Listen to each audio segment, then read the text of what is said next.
Muy buenos días, Asturias. Muy buenos días, Asturias. Hoy es lunes, hoy es 19 de enero de 2026 y esto es Asturias al Día, el programa de opinión, de debate, de conversación, de tertulia, pero también de divulgación que hacemos en RPA y que se emite igualmente por TPA, por la televisión del Principado de Asturias. Hoy vamos a hablarles del acuerdo que se acaba de firmar, de hecho, sucedía eso, la rúbrica el pasado sábado entre la Unión Europea y Mercosur, un acuerdo de libre comercio. Mercosur, la entidad que agrupa a Argentina, Brasil, Paraguay y Uruguay, que ha provocado movilizaciones de rechazo entre los ganaderos y agricultores de toda España y de gran parte de Europa.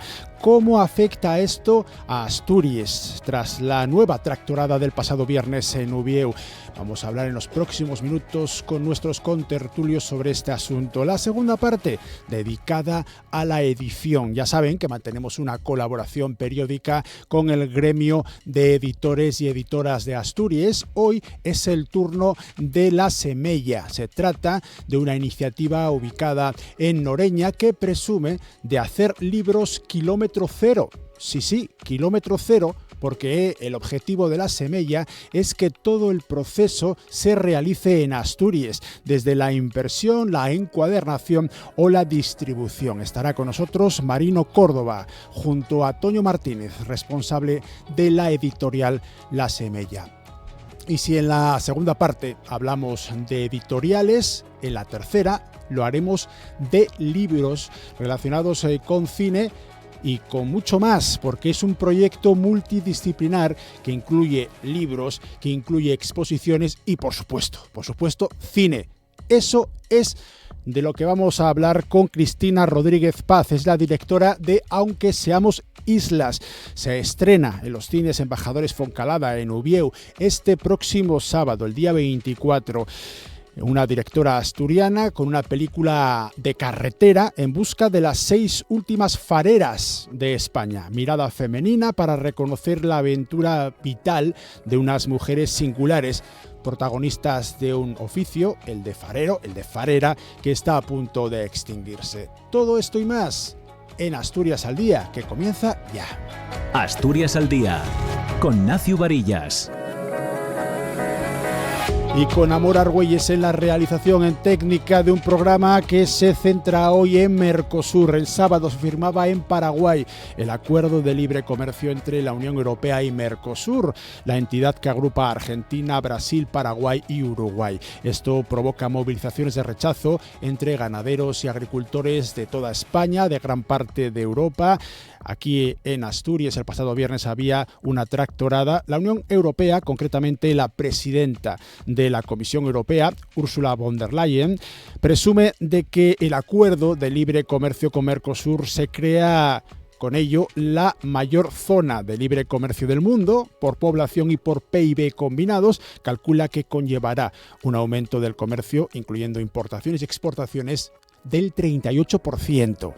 El comercio bilateral actual entre la Unión Europea y Mercosur supera los 110.000 millones de euros anuales. Se calcula que se llegaría a rondar los 150.000. El acuerdo crea una zona de libre comercio para 780 millones de personas. Mercosur supone actualmente solo el 2% de las exportaciones españolas, según datos que hemos recabado del Ministerio de Economía, Comercio y Empresa. Lo que en principio podría ser positivo, que tengamos acuerdos que faciliten el comercio y más en esta época de aranceles indiscriminados por parte de Estados Unidos, tiene también esa derivada negativa que comentábamos antes y esa reacción por parte del sector. Ahí están de acuerdo por una vez todas las fuerzas políticas asturianas, que advierten de que el mercado se inundará de productos agroganaderos, muchas veces a un precio más bajo que los asturianos, porque tienen una producción intensiva y porque, aseguran, no tienen por qué cumplir los preceptos que sí se exigen a los productores europeos y en nuestro caso de Asturias. El ministro de Agricultura, Pesca y Alimentación, Luis Planas, ha vuelto a defender el acuerdo de Mercosur, considera que representa una oportunidad para el sector agroalimentario de la Unión Europea, subraya que todo producto que entra Aquí es objeto de control, por lo que niega que lo que provenga de Mercosur carezca de controles, que es una de las denuncias de nuestros ganaderos y agricultores. También asegura que el Gobierno central tiene medios para evitar lo que llama disrupciones en el mercado, y preguntado si podría haber incluso compensaciones, Planas cita el Fondo de Reserva de la Unión Europea. Todo ello va a ser objeto de tertulia, de debate en los próximos minutos de Asturias al Día con José Manuel Pérez, Pericles, exgerente de Valnalón. ¿Qué tal? Muy buenos días. Hola, buenos días. Con Silvia Argüelles, abogada, que además se estrena en esta tertulia. Silvia, ¿qué tal? Muy buenos días. Buenos días y encantada por la invitación, gracias. Eduardo Paneque, periodista. ¿Qué tal? Buenos días, Eduardo. Buenos días, Nación. Y con Ramón Suárez, también compañero periodista. Buenos días. Buenos días. Gracias a los cuatro por hacer el esfuerzo de comenzar la semana con nosotros, además presencialmente aquí en estos estudios de RPA. Realizamos, si os parece bien, una primera toma de contacto, lo que os parece a vosotros personalmente Mercosur, y después ya vamos a pormenorizando, analizando algunos de los asuntos que he ido introduciendo y que vosotros, por supuesto, también podéis introducir. Comenzamos por ti, Silvia. Inicialmente, ¿qué te parece lo que es el pacto de Mercosur con la Unión Europea que se rubricaba este pasado fin de semana? Luego te voy a preguntar más pormenorizadamente por lo jurídico. Bueno, como una primera idea, yo como soy una firme defensora de lo que es la libertad comercial, el poder alcanzar acuerdos, creo que siempre es lo más próspero para los territorios, se produce una cohesión social, una potencial prosperidad. Ahora bien, claro, los acuerdos siempre tienen que ir suscritos pues en igualdad de partes, igualdad de condiciones. Claro, si aquí apuntabas que el sector, tanto ganaderos como agricultores españoles, están realizando las protestas, se ha manifestado en contra de lo que es el contenido del acuerdo, pero más concretamente también nuestros agricultores y ganaderos asturianos. Entonces, claro, si el acuerdo va a implicar que no todos van a poder regirse con las mismas reglas del juego, obviamente es un acuerdo asimétrico y desfavorable para nuestro sector y para nuestros agricultores y ganaderos. Entonces, en ese punto sí es verdad que creo que suscribir los acuerdos a espaldas de lo que son los agentes implicados y protagonistas en este caso no me parece positivo. Ramón. Sí, estoy de acuerdo con ella. Yo creo que necesitan los agricultores en general, sobre todo la parte del sector agrícola, porque hay otros sectores industriales que sí lo ven con optimismo, necesitan mucha más información, mucha más garantía, porque recordemos que la agricultura en Asturias, que principalmente es familiar, intensiva, tiene que someterse a una serie de exigencias sanitarias, de burocracia, y temen que esa competencia desleal que pueda derivar de este libre comercio de Mercosur, pues compitan en desigualdades de condiciones. Entonces yo creo que aunque luego abundaremos en ello, pese a que luego hay una serie de protestas con las que no estoy de acuerdo de la gente del campo, que están muy politizados últimamente, pero sí que es verdad que yo creo que la Unión Europea, España, debe dejar claro que sobre todo la agricultura, que quizás sea la más perjudicada, la agricultura en este caso la asturiana, luego se hablará de la española, por supuesto, tiene que tener garantías, porque si no, es que el campo asturiano, que siempre protestamos, ¿no? Que si amenazado por lobos, amenazado por jabalís, amenazado por la agricultura, amenazado pues llega un momento que la protesta y la indignación puede ser lógica. Pericles, ¿cómo lo ves tú? Bueno, pues aquí hay varios niveles, unos positivos y otros negativos, ¿no? El problema con el campo yo creo que es fácil de resolver si se quiere, y me imagino que un país como España, con el potencial que tenemos, lo debe de resolver, igual que resolvimos otros muchísimos problemas antes. Pues no hablemos de la reconversión industrial, por ejemplo, ¿no? Entonces aquí yo creo que eso tiene que ser fácil de resolver. Y luego, claro, hay otra parte importante, que es que dentro del sector agrícola o agrícola-ganadero hay gente que se está frotando las manos, gente que vende productos de nivel. En el sector industrial se están frotando las manos porque va a ser muy, muy positivo. Pero claro, yo quiero ir más allá, y hay una cuestión estratégica, que es que se nos está cerrando el mundo de Estados Unidos y necesariamente tenemos que buscar una alternativa. Probablemente este acuerdo que lleva 20 y tantos años o 30 esperando, si Trump no se pone como se pone, a lo mejor no se hubiera firmado nunca. Pero yo creo que es el momento, y estoy encantado de que al fin Sudamérica sea capaz de ponerse de pie por encima de lo que piense Trump.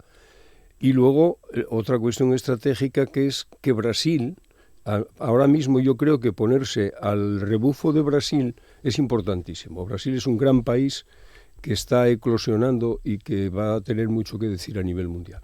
Vale, muy interesante lo que acabas de decir, que se cierra Estados Unidos, bueno, los aranceles que está imponiendo Trump, lo decíamos también en la presentación, y la necesidad de buscar alternativas. Vamos a tocarlo también en esta tertulia.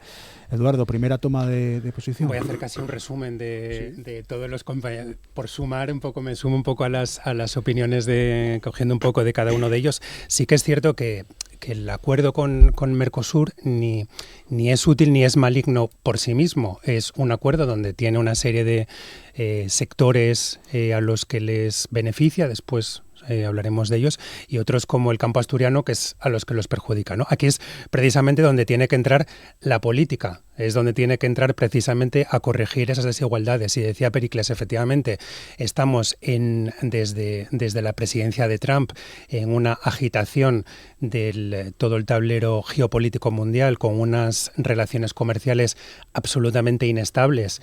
Recordemos que no hace tanto, hace unos meses, salía Trump con una tablet, con una pizarra, poniéndonos cuántos aranceles iba a poner a cada país. Ahora con Groenlandia, ahora los suba a los que tengan tropas desplegadas, ahora los quito en una inestabilidad donde la Unión Europea lo que hace es mirar hacia Mercosur. Es cierto, no es que mire repentinamente, es un acuerdo que ahora cuando hablamos de la negociación del modelo de financiación, que lleva 13 años, este lleva 26.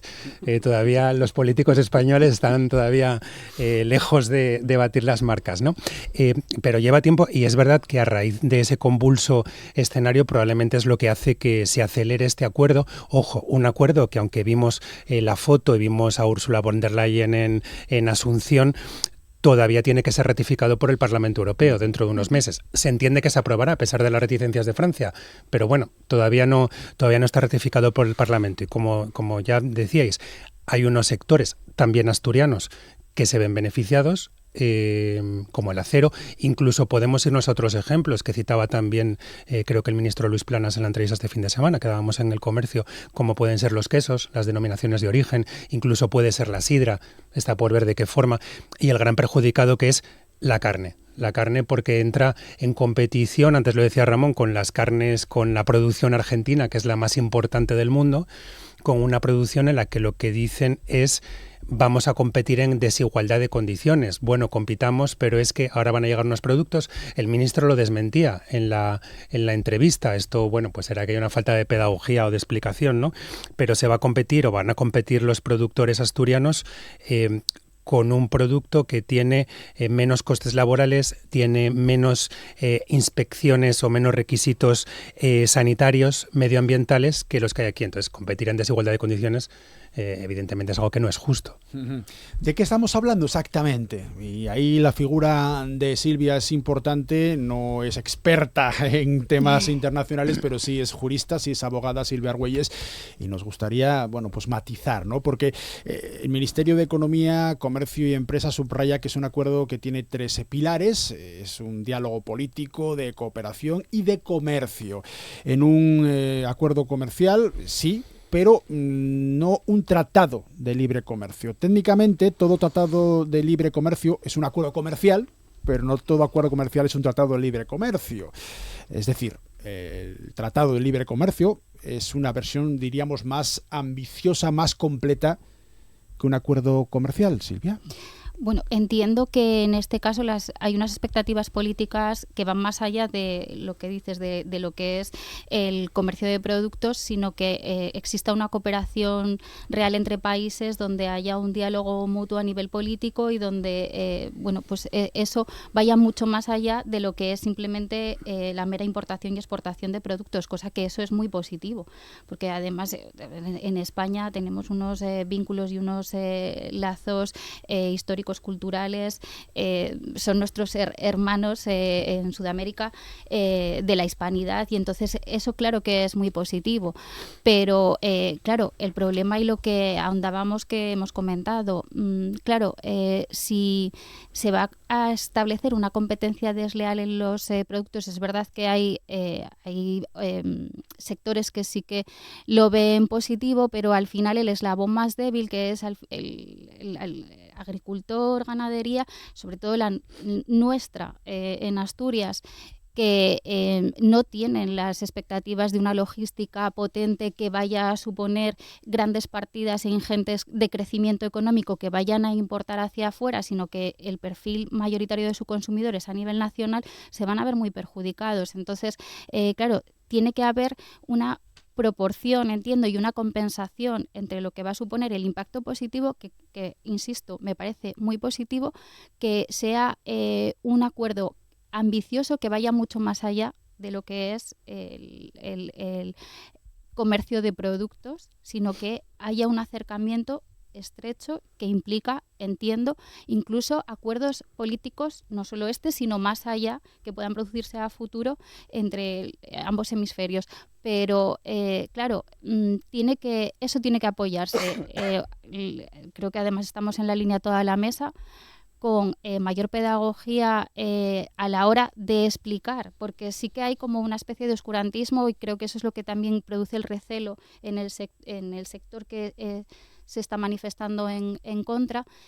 Tiene que explicarse mejor el contenido del acuerdo, tiene que acompañarse en este caso, si no, de ayudas o de compensaciones reales que se le vayan a manifestar, porque si no, el resultado va a ser la destrucción de muchas de un sector que es muy familiar, que al final vamos a quedarnos huérfanos de ese producto nuestro asturiano, que no va a poder enfrentarse a competir en el momento que se abra el mercado, que ya además que ya estamos consumiendo producto importado, y muchas veces se ven en partidas alimenticias donde se detectan que no han pasado los controles de calidad, algunas se tienen que retirar, etcétera, cosa que no pasa con nuestro propio producto.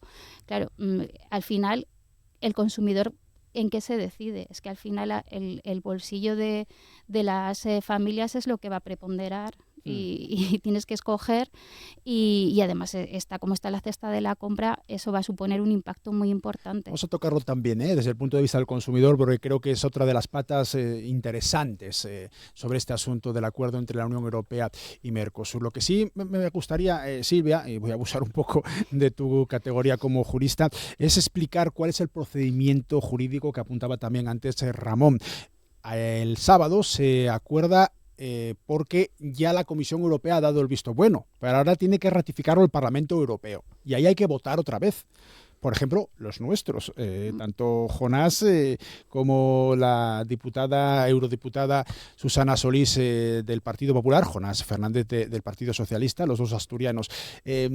¿Cabría la posibilidad de que el Parlamento Europeo vetara o no aprobara lo que se ratificó el martes en una rúbrica con un acto protocolario en Paraguay? Puedes abusar todo lo que quieras a preguntas, pero voy a hacerlo más en mi calidad de ciudadana, porque siendo abogada, obviamente no, en este caso no soy experta en esta materia. Lo hago desde la profesión, la ejerzo desde mi humilde despacho. Entonces, efectivamente, como decís, bueno, claro, el acuerdo está suscrito, obviamente, para cualquier tipo de llevar a cabo el aprobar una normativa así, siempre tiene que haber un acercamiento entre las partes y se tiene que plasmar por escrito esas cláusulas y esas condiciones, pero claro, todo tiene un trámite posterior que tiene que someterse a votación. ¿Que cabe el rechazo? Sí, cabría el rechazo, aunque por las mayorías que se establecen, a ver, obviamente la Unión Europea lo hace ya, la representación de la Unión Europea ya lo hace contando ya con unas mayorías, y además que, como hablabais, es un acuerdo que viene ya de muy atrás, con lo cual se ha estado trabajando durante muchos años en ello. Lo que pasa es que parecía que no llegaba a eclosionar todavía. No, quizás sí puede ser por ese tablero geopolítico, esa agitación que ha hecho Donald Trump. Pero obviamente se tiene que someter a los controles de votación. Puede rechazarse, podría modificarse inclusive, pero bueno, parece que políticamente, al final el juego de la política siempre lleva las cosas bien amarradas y todo parece ser que vaya a salir a favor, claro. Ramón.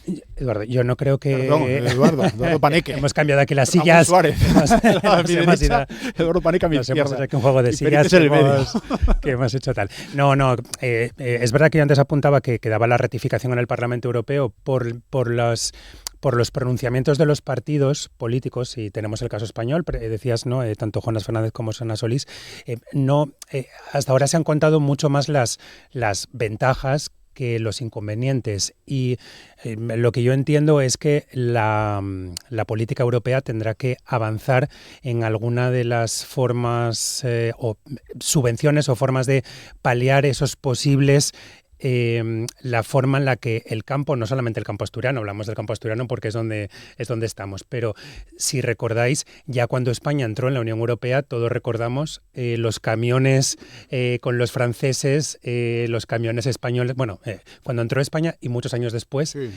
Es decir, Francia siempre ha tenido una postura especialmente combativa, quizás incluso, digo con la boca pequeña, incluso elogiosa, de cómo pelear por lo suyo, no por las formas, que era tirando nuestros camiones, pero sí que Francia, que es uno de los que se ha opuesto a este acuerdo, ha sido el más combativo, es el que lo vuelve a ser ahora, pero yo no creo que en ningún caso vaya a estar en riesgo la ratificación del acuerdo. Lo que la presión tendría que ir ahora, y antes yo lo decía, ahora lo que a quien le toca ejercer es a la política. Le toca ejercer de introducir cláusulas que salvaguarden los intereses del campo, que son los que quedan lesionados en todo este acuerdo, porque hay otros muchos sectores que están dando palmas con las orejas. Sí. Estamos contando lo malo, pero bueno, es que hay muchos que están y dentro muy de lo contentos. Agroganadero también, el sector efectivamente vitivinícola o el del aceite. Sí.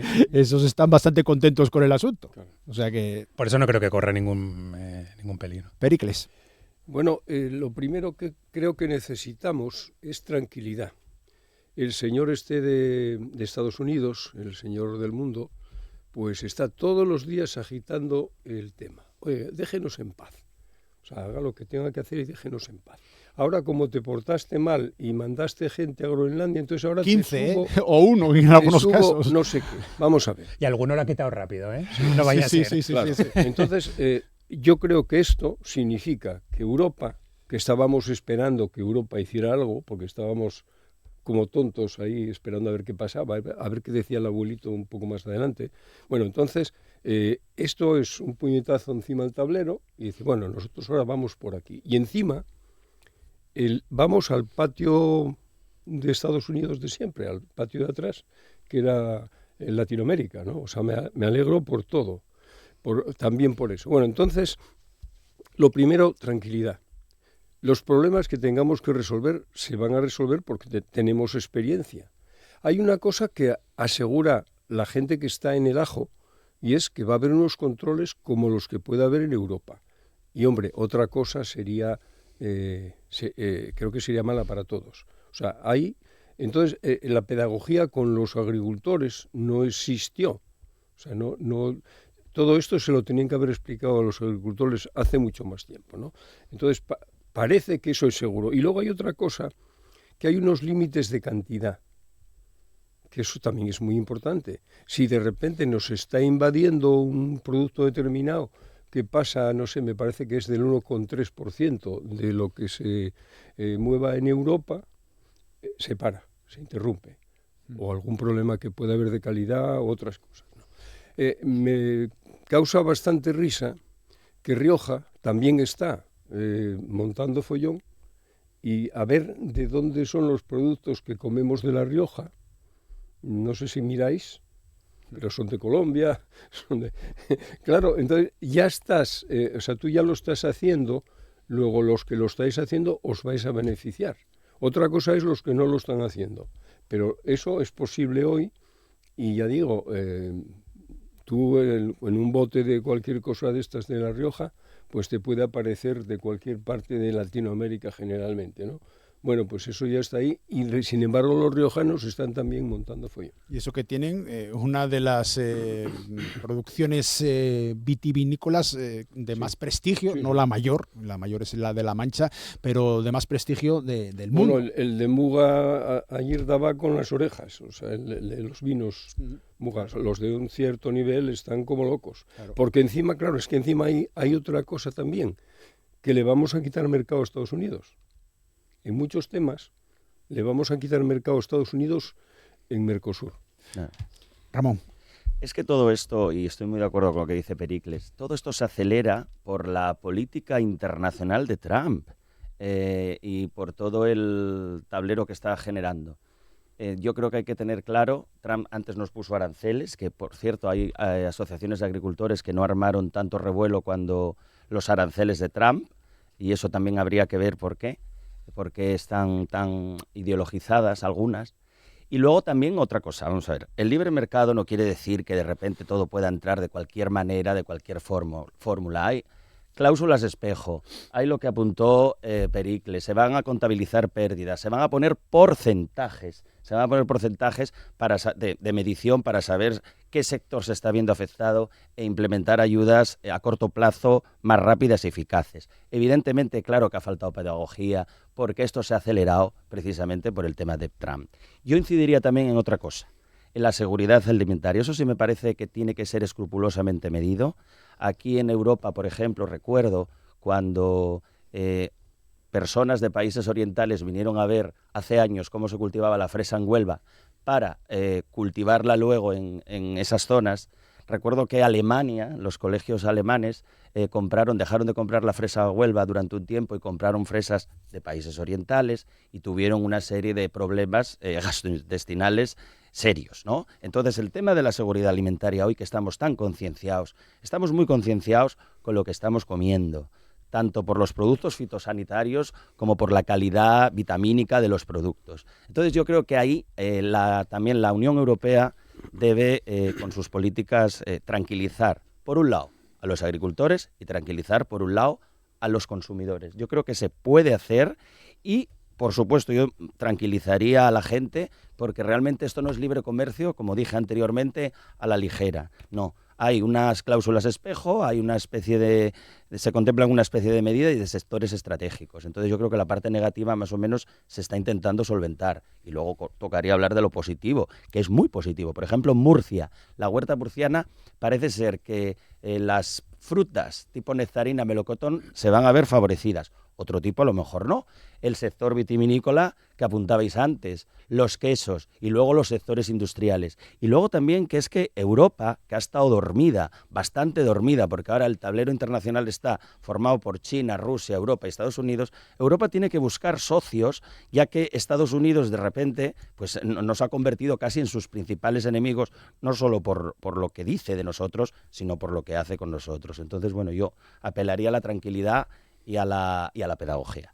Bueno, quizás ha faltado pedagogía a la hora de explicar también que el control, si se realiza en frontera, eso es evidente, sobre la calidad, que era lo que decías tú ahora mismo, Ramón, garantizar la calidad del producto que consumimos. Lo que se quejan los productores asturianos sobre todo es que no va a haber un control específico sobre cómo se produce eso. No tanto que afecte a la calidad en sí del producto, sino cómo ha sido el proceso. Y que hay una serie de medidas que aquí llevan implantadas, en algunos casos hasta 3 y 4 décadas, que sin embargo en esos países se siguen permitiendo. Hacen referencia, por ejemplo, a determinados herbicidas o a determinados pesticidas, entre otras cosas, ¿no? Claro, sí, pedagogía sí, pero si de mano la producción en determinados sitios se realiza de una forma completamente diferente a como se hace, vamos a decir, en Asturias, que es a donde nos estamos dirigiendo ahora, el problema es de base. Silvia. A ver, es que aquí el principal problema que hay es, y se apuntó también, a los costes que implica. ¿Qué costes implica el hacer nuestro producto conforme a la normativa que nosotros tenemos que seguir en la Unión Europea y qué costes siguen esos productos? Y es que no pueden competir.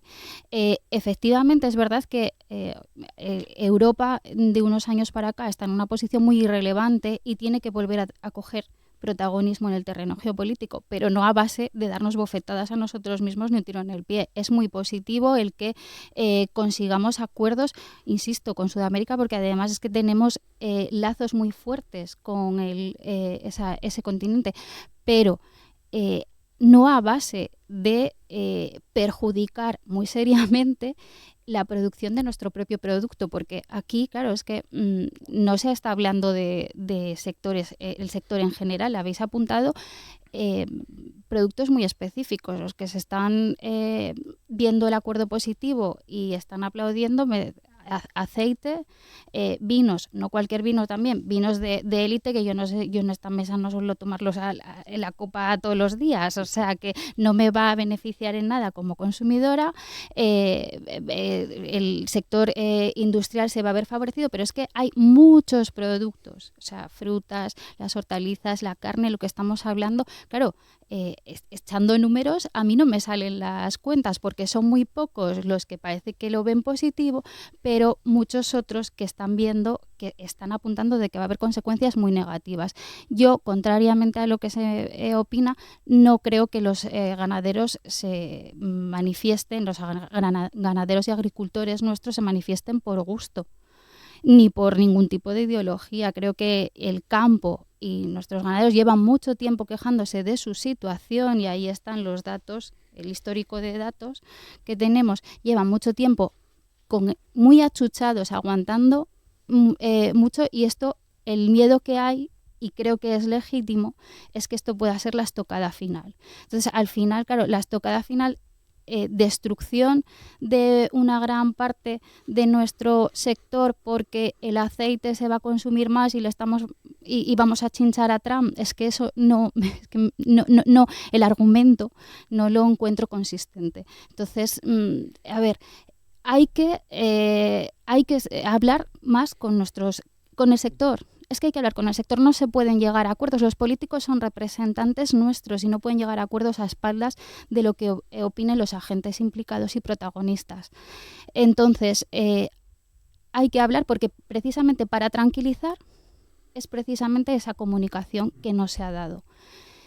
Y después de eso, no solamente el que a este acuerdo existan cláusulas de compensación, igual también teníamos que ver un revisionado de la ingente normativa y burocracia que implica el poder desarrollar una actividad aquí, que al final somos los más ecologistas, somos los que vamos a salvar el planeta, pero la huella nuestra de contaminación es tan pequeña, somos tan insignificantes en Europa en comparación con, claro, lo que hablamos, cómo se desarrollan los productos, herbicidas, pesticidas, que allí están permitidos y aquí no. Y eso claro que conlleva unos costes a mayores y adicionales.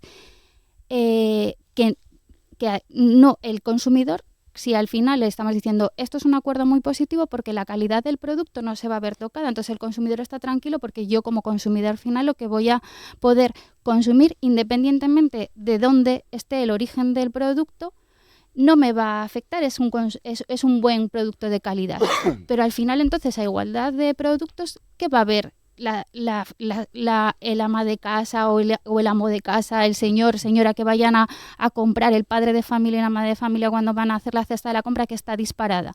Pues es que al final lo que es que no, el precio. De todas formas, ahora España está importando. Sí, no, claro, está ya importando. A lo mejor más cantidad de lo que va a exportar después, en algunos productos estoy seguro, porque estamos invadidos de productos agrícolas de Latinoamérica. El supermercado es claro, bueno, cuando vas al supermercado. ¿Qué control se está haciendo ahora? Yo estoy seguro que se está haciendo. Claro, yo viví el sector industrial aquí hace 40 años, cuando los de Europa y Estados Unidos nos consideraban como nosotros ahora los de Latinoamérica, y cumplíamos porque no teníamos más remedio que cumplir. O sea, nos ponían inspectores y nos controlaban, ¿no? Teníamos un precio más barato. Luego, con la ayuda de los inspectores que no nos dejaban hacerlo mal y el precio más barato que teníamos, éramos muy competitivos en el mundo. Entonces eso a lo mejor es algo parecido, hombre, se pueda controlar, porque qué tipo de insecticidas se utilizan por ahí, pues bueno, yo creo que no es tan complicado, ¿no? Yo creo que por ahí se podría... Yo creo que, a ver, va a ser con distancias, porque si hablábamos, ponéis el ejemplo de los camiones españoles cuando intentaban entrar a Francia y estamos bajo un paraguas de una misma normativa que es la Unión Europea. Aquí estamos hablando de que vamos a suscribir acuerdos con otros países que no se rigen por la normativa de la Unión Europea, ni la misma burocracia, ni directivas, ni imposiciones fiscales, es que al final es valorar el producto desde que sale en su origen, que se inicia hasta que llega al consumidor final, qué costes va a tener eso con los productos en la comparativa que vamos a tener con los productos de Sudamérica, que además se rigen por su propia normativa. Es verdad que, claro, algunos puede ser que no pasen los controles de calidad una vez en frontera, pero otros sí, y entonces, claro, ahí, ¿qué es lo que va a pasar? Yo entiendo y creo que es completamente legítimo la incertidumbre, el miedo, la inquietud que tienen el sector.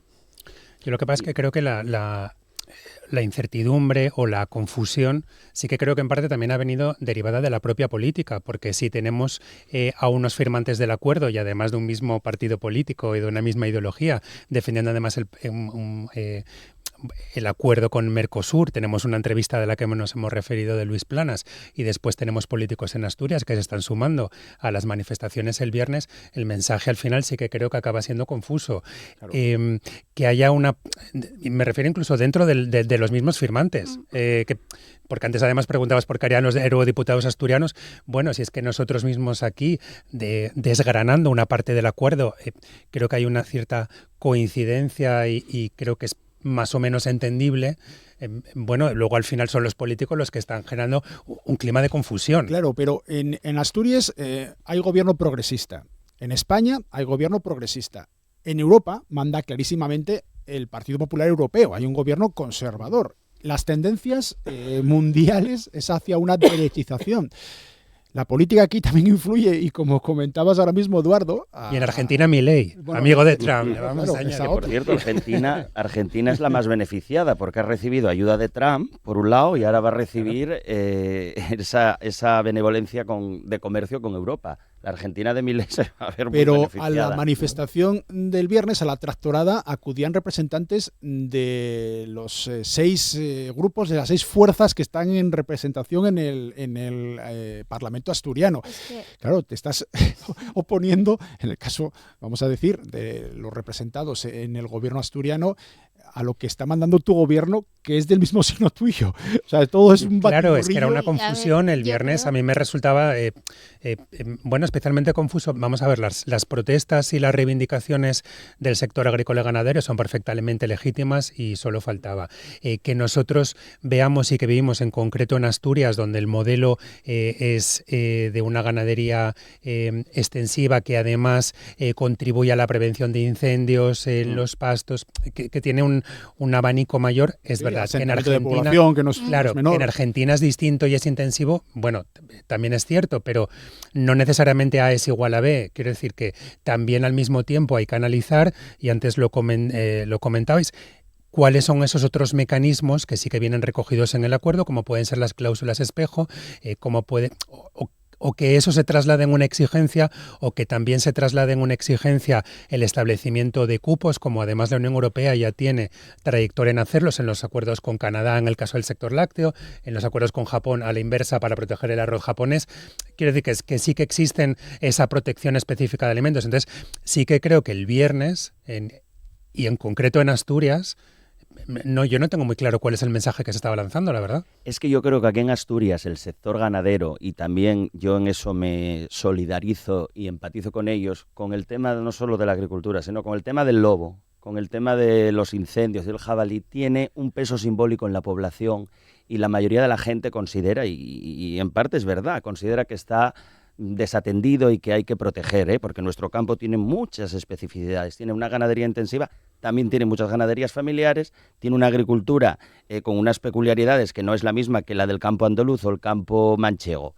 Pero yo hago una cosa con Silvia, con la que no estoy de acuerdo, y no pasa nada por reconocerlo, quiero decir, el sector del campo está hiperpolitizado. De hecho, no es lo mismo lo que te pueda decir, por ejemplo, Coag o Asaja, que UPA, ¿no? Por ejemplo, la Unión de Pequeños Agricultores y Ganaderos reconoce con esto de Mercosur escenarios atractivos para sectores agrícolas claves, como lo que hablamos, aceite de oliva. Hecho, UCA no convocaba aquí en Asturias la tractorada de este pasado viernes. Claro. Entonces no pasa nada. Quiero decir, hay que también decir, no hay que plegarse, o sea, hay que solidarizarse con la gente del campo, pero también reconocer que, por ejemplo, cuando lo de los aranceles de Trump, que eran y se estaba midiendo la repercusión, organizaciones como COAG se dedicaron a tranquilizar a los propios afectados, como diciendo que era un mal menor. O, por ejemplo, en el campo andaluz, a los olivareros, bueno, que no pasa nada. Y, sin embargo, esto, como viene de otras perspectivas y es una medida anti-Trump, pues eso va a ser el acabose.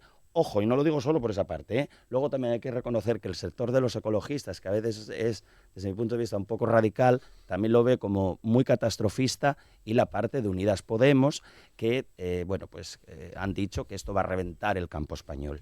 Yo creo que hay que huir de ese tipo de palabras tan gruesas, sabiendo que esto sí tiene cláusulas espejo, sabiendo que esto sí va a tener contemplación de pérdidas, y yo creo que hay que tener más amplitud de miras. La gente del campo tiene todo el derecho a exigir, pero también tiene que ver que hay otros sectores que si mejoran también va a mejorar la economía de todos, y no tampoco ni idealizar nada ni demonizar nada, sino tratar las cosas con su justa medida. Silvia, contesta, que te despedimos, que te tienes que ir por motivos laborales. A ver, es que en el momento en el que para un acuerdo lo tengas que incluir unas cláusulas precisamente para poder compensar, es que el acuerdo está descompensado, valga la redundancia. Entonces, el que al final siempre la solución de Europa sea el acogerse a la compensación económica, yo creo que al final la gente lo que quiere es que la dejen trabajar y poder competir en unas condiciones mínimamente de igualdad y poder el mejorar la calidad de su producto, pero sin que le pongan trabas. Nadie quiere al final que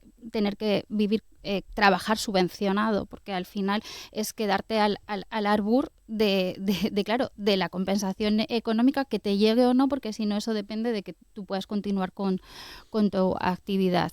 Entonces, sí, que las asociaciones, algunas tengan una línea política, sí, pero es que como... No pasa nada por a ver, es que al final todos aquí estamos manifestando nuestra opinión, y eso no quiere decir que estés que por ello no se tenga que considerar, o sea, poner la etiqueta ya, no, habrá que ver lo que se está diciendo en esa idea, porque creo que el problema que hay es etiquetar en exceso, y precisamente por esas etiquetas al final vemos contradicciones de que tenemos en Asturias se dice etiquetamos un gobierno progresista, que también hay uno progresista a nivel nacional, y que luego entran en contradicción. Yo creo que al final aquí el problema es que estamos hablando de que es una administración con muchas capas y niveles, y que al final la capa superior, que es la Unión Europea, a veces piensa en los acuerdos en una terminología abarcando una muy macro, que al final tú tienes que ir bajando y descendiendo los niveles de la administración a nivel nacional, lo que pasa en España, y a nivel regional y local lo que nos va a pasar aquí. Y eso no puede ir como pollos sin cabeza, unos por un lado y otro. Tiene que haber una compensación, y tiene que haber un diálogo que fluya en esos niveles administrativos, para que no se produzcan esas contradicciones. Entonces, si ya los propios partidos del mismo signo entran en contradicción, hay un problema, y es completamente legítimo que haya esa desconcierto y malestar en el sector. Silvia Argüelles, abogada, muchísimas gracias por acompañarnos. Ha sido un placer. Por motivos laborales tienes que salir un poco antes, así que se haga todo muy bien. Disculpáis que me tengo que tengas muy buena semana. Gracias. Era un tema que lanzaba Silvia precisamente, el tema de cómo puede afectar a los consumidores. Perdón, al final todos somos consumidores.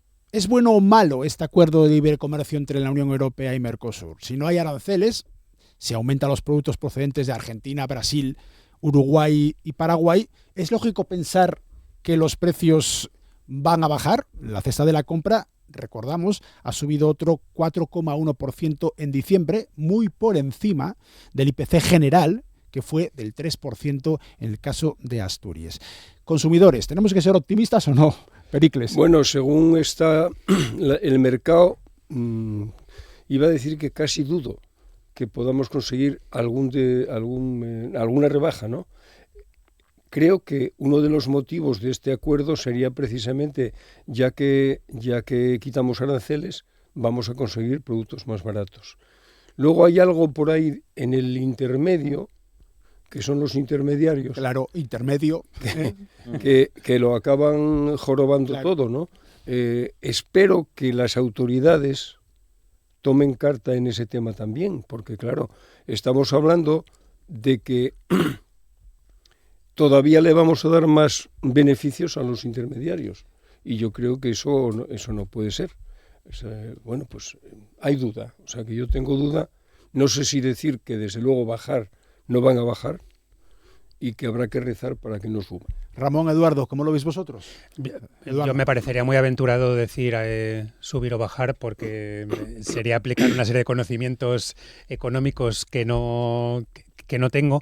Sí que, pero abstrayendo en un acuerdo, unos ganan, otros pierden, normalmente. Antes, estábamos hablando hemos estado hablando durante la tertulia de la carne. Sí que es beneficioso, y creo que en el lado beneficioso no creo que esté tan pensado en la rebaja de la cesta de la compra de los consumidores, sino que ese beneficio lo experimentarán más aquellos que tengan esa capacidad exportadora, con los ejemplos que hemos ido desgranando. En el caso de Asturias hemos puesto ya bastantes, creo que el queso también, no sé si lo habíamos dicho, también lo podemos incorporar.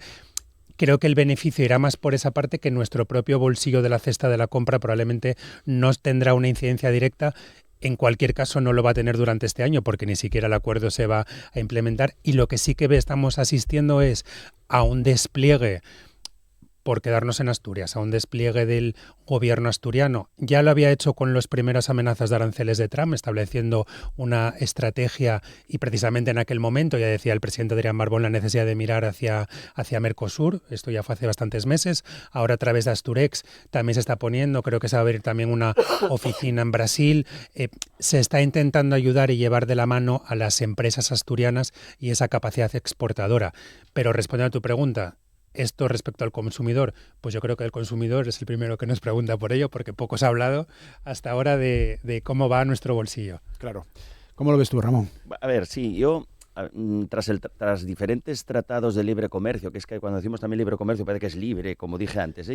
No, todo tiene está medido, no es realmente una medida neoliberal pura. Ni conviene, ni se quiere, ni se pretende tampoco. Simplemente establecer alianzas. Pasó también con Canadá. En Canadá, cuando tuvimos pues muchas empresas españolas pues han mejorado sus exportaciones y sus relaciones con Canadá, y también se armó un mínimo revuelo, un mínimo, no como este, ¿no? Yo considero también, a ver, por hablar un poco lo positivo, el sector del metal, del acero en Asturias parece que se va a ahorrar también miles de millones de euros, con lo cual eso va a revertir positivamente. Creo que también, incluso indirectamente, parece que no, pero incluso yo creo que nos va a afectar positivamente hasta en el turismo. Hasta en determinadas marcas turísticas de promoción de ciertas formas de vida, no lo sé.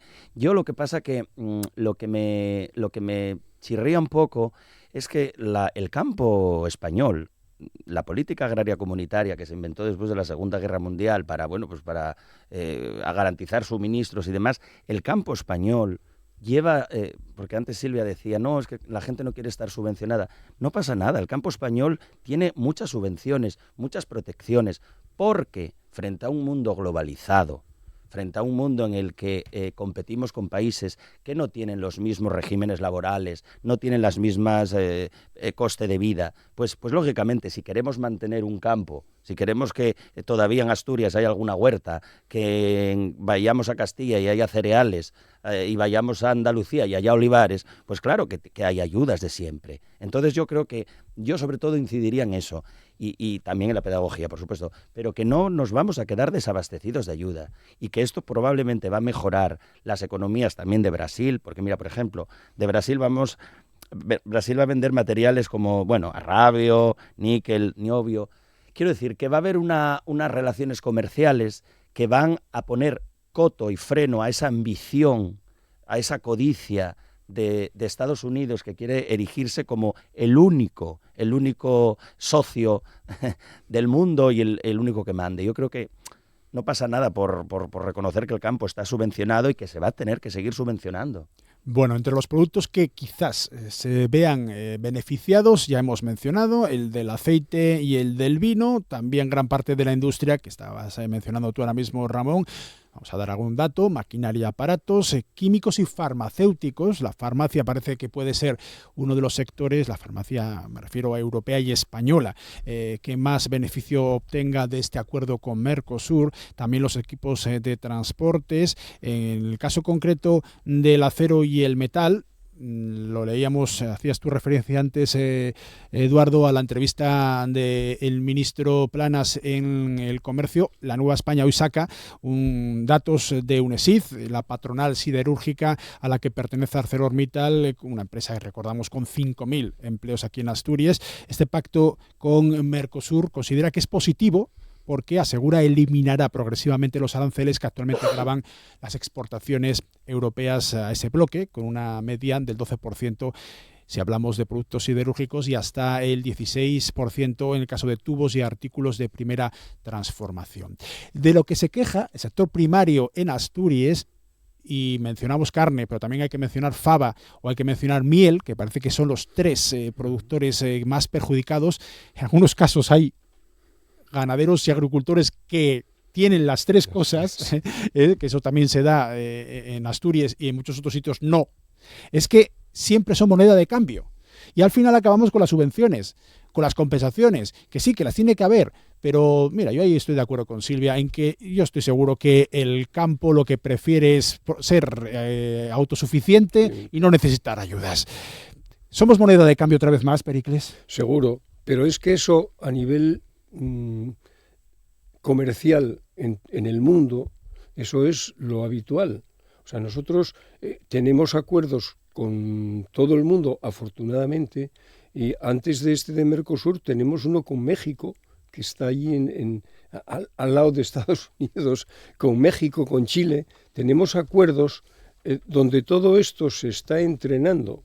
O sea, que este control, ya digo, yo lo viví en el mundo industrial y ahora estoy seguro que que no va a haber ningún problema y que vamos a conseguir nosotros unos productos más baratos y los del otro lado también. Ahora estoy pensando, como últimamente estoy metido en el tema médico, farmacia. O sea, estos países no tienen nada. En el tema farmacéutico no tienen nada. Y lo que tienen, lo tienen al precio de aquí. O sea, medicamentos que aquí no podemos pagar, en Honduras tampoco, pero por razones más obvias que lo nuestro, ¿no? Bueno, entonces ahí va a haber... Bueno, pues oye, no, sin duda. Afortunadamente en Latinoamérica están volviendo los trenes, porque se los habían cargado con el tiempo, y estoy seguro que vamos a vender bastantes trenes bueno, no los tenemos aquí como para venderlos allí, ¿no? Venga, una última cosilla que acabamos, Eduardo. Bueno, es muy difícil que unos tratados o acuerdos de libre comercio no generen en alguno de los puntos una competencia desleal. Es bastante complicado que eso no suceda.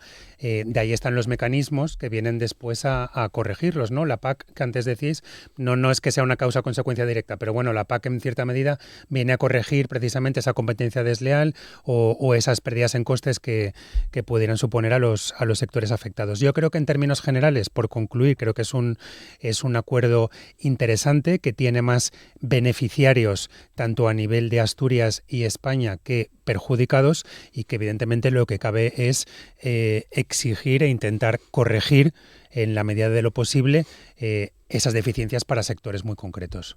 Ramón. Sí, yo también sostengo que va a beneficiar más que perjudicar. También diría, exacto, para tranquilizar a lo mejor a los agricultores asturianos, pues también que el consumidor intente consumir productos de la zona, intentémoslo nosotros también, ¿no? Para así favorecer desde nuestra fuerza colectiva a ellos. Pero yo creo que va a beneficiar el sector industrial, también algunos sectores agrícolas del resto de España y sobre todo, bueno, pues a lo mejor también concienciamos a otros países de que tienen que tener unas medidas laborales y unas medidas fitosanitarias, unas medidas para el uso de pesticidas similares a las de Europa, que creo que somos vanguardia en el mundo.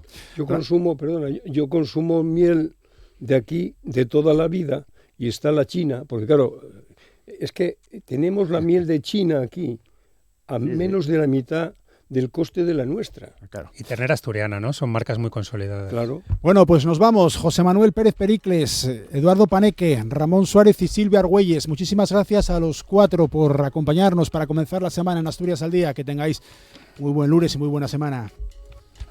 Finalizamos de esta manera la primera parte de Asturias al Día y dentro de un momentín más.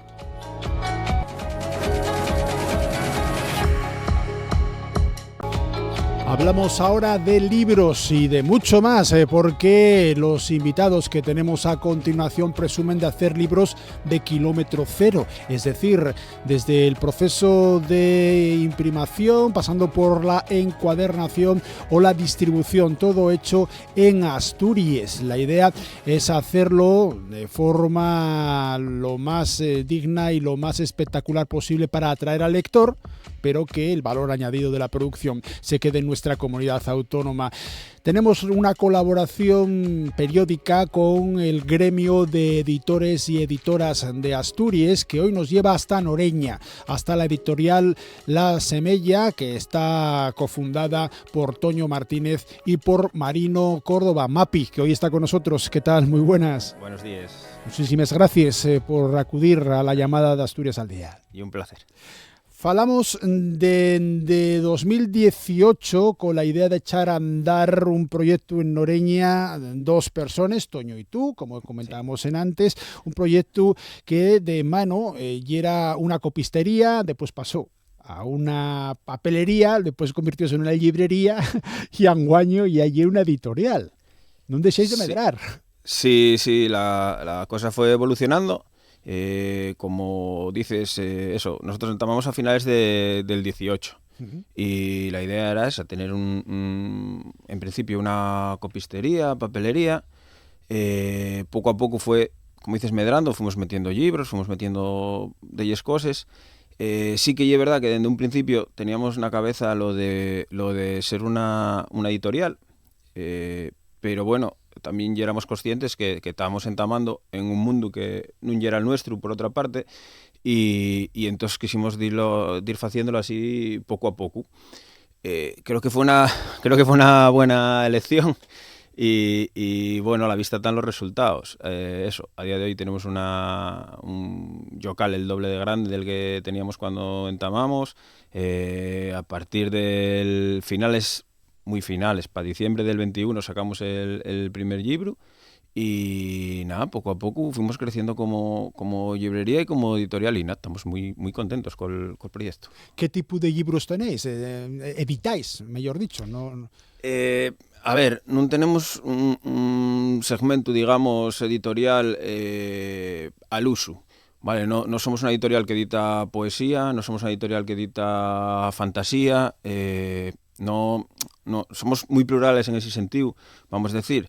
Tenemos editadas poesías, narrativa, literatura fantástica, tenemos manuales, tenemos una traducción de ellos, ensayos. La verdad que en ese sentido no tenemos una línea marcada. Lo que sí buscamos es intentar dar visibilidad a la gente que está al rodeo nuestro. Hay gente que nosotros conocemos, gente que son de la nuestra zona y tal. Lógicamente, como cualquier editorial, no desmerecemos nada que nos llegue que no entre dentro de ese patrón de gente de nuestro alrededor. Pero bueno, un poco y eso, lo que buscábamos. Físicamente, estáis sitiados en Noreña, sí. Bien cerca del campo del Condal. Sí, estamos del campo fútbol, por si es un poco lo que vamos a tomar de referente, estaremos, no sé decirte, 100 metros, 200 metros, todo lo más. Y desde ahí hacéis ese labor que decíamos al principio, de copistería, de librería y de editorial, todo en el mismo sitio, en la misma ubicación. Sí, estamos allí en el mismo local, en la calle Xusto Rodríguez, en el número 5 y 7, en el Baixo, y allí pues contactar con nosotros en el horario nuestro normal. Bueno, hablando de los libros que publizáis, que tenéis como editorial La Semella, ¿de algún ejemplo? ¿Tienes ahí de algún ejemplar? Apúrremelo para acá, por ejemplo. No sé. Estos son los últimos 3 libros que sacamos. Sí.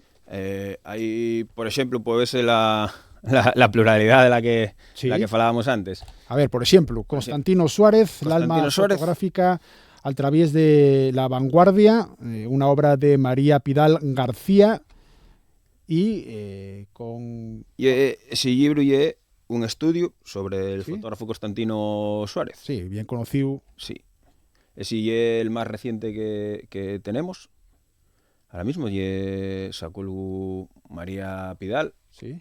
que hizo ese estudio para un trabajo para la carrera que tuvo muy buena nota, y nosotros optamos por expublicarlo y bueno, que lo pueda leer todo el mundo, porque además dimos cuenta cuando estuvimos estudiándolo que apenas hay publicaciones sobre Constantino. Entonces, bueno, era una forma de además, un de los fotógrafos fundamentales del periodo antes de la guerra y de la posguerra, porque tuvo un activo a lo largo de mucho tiempo, no en sin problemas con la dictadura franquista también, claro. Sí, ya te digo, sorprendiónos mucho encontrarnos con eso, con que había ese furaco en... Otro ejemplo de lo que pretendéis como editorial La Semella, lo de dar voz a lo que tenéis na contorna. Historia de familias zapateres. Sí. Noreña Consuela. Y ahí va un juego de palabras. Y una obra de Fernanda Valdés, esta que tengo yo en Telesmanes. Lo de Noreña Chacinera y zapatera, que se vea y que se caltenga con una obra de esas características que tienen qué historia. A ver, en Oreña estamos muy orgullosos de nuestra historia, como tú decías, tanto chacinera como zapatera. Lo que pasa que con el paso del tiempo la chacinera fue solapando un poco a la zapatera, pero la industria zapatera noreñense ya conocía, incluso fuera de Asturias. ¿Qué pasa? Que con el tiempo esto iba perdiéndose, y esta mujer, Fernanda, que es una historiadora de allí de Noreña, lleva muchos años haciendo un trabajo espectacular, porque eso no se pierda, por recogerlo todo, y diósenos la posibilidad de publicar ese trabajo. Vale, la idea es eso, lo que falábamos antes, queremos dar un poco de visibilidad a la gente que está al rollo nuestro, pero yo que en este caso también, y una forma que no se pierda esa historia, era algo que estaba perdiéndose ya, estaba quedé muy pocos ya nietos casi de zapateros vivos que puedan contar la historia de los sus antepasados. Y este casi era la única forma que vimos de dejarlo ahí, constancia de ello, para que los que vengan detrás nuestro tengan idea de ese cachín de la historia noreña. Pero la editorial La Semella no solo publica obras de ensayo, de investigación, de recuperación, sino también obras de ficción. Y el caso de La Bruja, El Herrero y El Arco de Lugnasa, de José Antonio Oliver López. Por cierto, Mapi, interesante la forma de los libros, siempre con este marco blanco. Sí. Todas las ediciones de La Semella son así, ¿no? Sí, una de las cosas que, bueno, trabajamos, como tú decías antes, prestanos a trabajar damos mucha importancia a trabajar con gente de aquí, ¿no? Entonces, trabajamos con un portadista, que es Hugo de Noreña, ¿sí? Que y el que nos se encarga de encajarnos les portadas. En este caso, ese dibujo, la portada, la ilustración, sí. Y de un mozo que se llama Floren, que es un amigo del autor que tenía, fíjanos el primer dibujo, eso es una trilogía. Entonces, ¿sacáis dos de momento? No, estoy el tercero ya terminamos esa trilogía. Son La Bruja del Herrero y El Caldero de Dagda, La Bruja del Herrero y La Espada de Nuada, y La Bruja del Herrero y El Arco de Lugnasa. Vale, y con eso ya terminamos la trilogía de La Bruja y el Herrero. José, que es el autor, su amigo quería hacer la portada, hizo esa ilustración tan guapa, y Hugo fue el que se encargó de encajarla ahí con el título y con todo. Lo que falamos con Hugo en un principio era que queríamos que las nuestras portadas, cuando se vieren, supiesen que la gente ya era de la nuestra editorial. Damos mucha importancia a eso. Pues conseguíslo, jugamos siempre con ese marquín blanco, sí, con tener alguna cenefa, algún dibujo por ahí de algún color un poco llamativo, y el mismo tipo de letra y demás. Entonces sí que para nosotros ya era importante eso. ¿Cómo se aprende todo esto? Porque, a ver, esto necesita también un proceso de aprendizaje. Bueno, como te decía, nosotros no venimos del mundo editorial ni de lexos. Toño es historiador, yo soy informático. Entonces nosotros vamos un poco, por decirlo de alguna manera, a prueba-error. ¿Vale? Sí que prestamos mucha atención a todo lo que hacemos, tenemos que a lo mejor revisar las cosas 30 veces, pero ya es la única forma que tenemos de tal. Sí que damos importancia al acabo de las cosas y demás, queremos que sea todo lo profesional posible, trabajamos pues eso, con portadistas, con correctores, con traductores, todo profesional, para que nos ayuden a nosotros también a hacer las cosas lo mejor posible. ¿Cómo se fai el proceso de selección, de escolleta del material que publizáis y lo que non? El consello de redacción, vamos a decirlo de esta manera, o de decisión, sois Toño y tú? Sí. Home, a veces apoyámonos en otras personas de la nuestra confianza, pues para que echen un vistazo a algún escrito y demás. Porque, lógicamente, a nosotros puede prestarnos algo o lo que sea, pero hay ciertas cosas, yo que sé, pues poesía, a mí puede prestarme una poesía o lo que sea, pero prefiero que me eche un vistazo de un poeta que sea de la mi confianza y me diga si realmente merece la pena o no merece. Quizás lo más difícil es decir que no a alguien. Claro. ¿Vale? Pero bueno, no eso. Nosotros ahora mismo están llegándonos ya manuscritos para poder publicar en este año que estamos entamando, y de fecho de alguno muy prestoso. Yo creo que vamos si todo llega a buen puerto, acabaremos sacándolo. Tenemos un par de poemarios por ahí pendientes para sacar también. Y nada, y eso, simplemente lleguen las cosas, llegueles y charlar entre nosotros y decir, oye, mira, pues esto encáixanos, esto no, esto tiene buena pinta, esto no, esto a lo mejor esto es bueno, pero tampoco va mucho con nosotros, tal. Eso, vamos, y es simplemente así, no tiene mucho trasfondo. La verdad que tiene que doler decir que non, y sobre todo si hay también un contacto ya casi que personal, siente de que, bueno, más o menos puedas llegar a conocer y decir, oye, mira, y que o non tiene la calidad que nosotros pensamos que tiene que tener, o non cuadra, que de xuro que lle lo que utilizáis para decir, vaya, que no lle la línea que nosotros buscamos. Sí, la verdad es que lleve un poco así. A ver, cuando te llega de algo por yo que sé, por correo electrónico o tal, de alguien que no conoces, pues bueno, es más fácil decir, oye, mira, pues vamos a mirarlo y das y yargues, o simplemente, oye, mira, no, ahora mismo no nos encaixa, o no estamos en tiempo de poder meter esto, o tal. Pero sí que es verdad que cuando, bueno, y de alguien conocido, pues bueno, tienes que buscar la forma de decirlo sin que duela, y sobre todo sin desanimar a nadie, porque cago en Dios, yo tampoco quiero que nadie pierda la ilusión por escribir o por hacer un trabajo o lo que sea, que seguro que lo hizo con todo el amor del mundo, porque ninguno es escritor profesional, vamos a decir, ¿vale? Entonces, eso, hay las cosas que decirles con cierto tacto. Claro. Toño Martínez, el to socio en este proyecto de La Semella, ye bien conocido como historiador. Por ejemplo, hizo trabajos sobre los niños de la guerra, hizo trabajos sobre los llagares en Oreña y la contorna. Tú vienes del mundo de la informática. Esa asuntanza de dos mundos que son tan a simple vista diferentes dan una idea también de la capacidad que tiene La Semella de asuntar diferentes visiones del mundo. Sí, probablemente, porque, bueno, Toño y yo conocémonos va años y somos amigos. Mucha gente piensa que somos hermanos, porque pasamos mucho tiempo juntos y parecémonos algo, y entonces, por lo que sea, mucha gente piensa que somos hermanos. No es el caso, somos simplemente amigos. Y residentes en Oreña. Residentes en Oreña, orgullosos residentes en Oreña. Lo que empieza como una amistad, ¿vale? Pero bueno, al final pasas muchas horas juntos y tal. Entonces, sí que es verdad que aunque parecémonos mucho, a veces somos muy diferentes. Y eso sí ayuda, pues cada uno tiene sus formas de trabajar, de ver las cosas, a él présteme más unas cosas, a mí présteme más otras. Entonces, aun teniendo cada uno sus gustos y sus cosas, al final llegamos ahí a un término medio que el que fai que salgan las cosas para adelante. Claro. ¿Hacia dónde camina?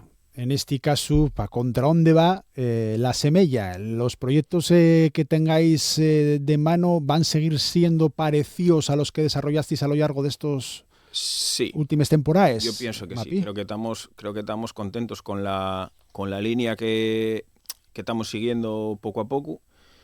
Y eso, sí, o sea, estoy seguro que vamos a seguir trabajando como hasta ahora.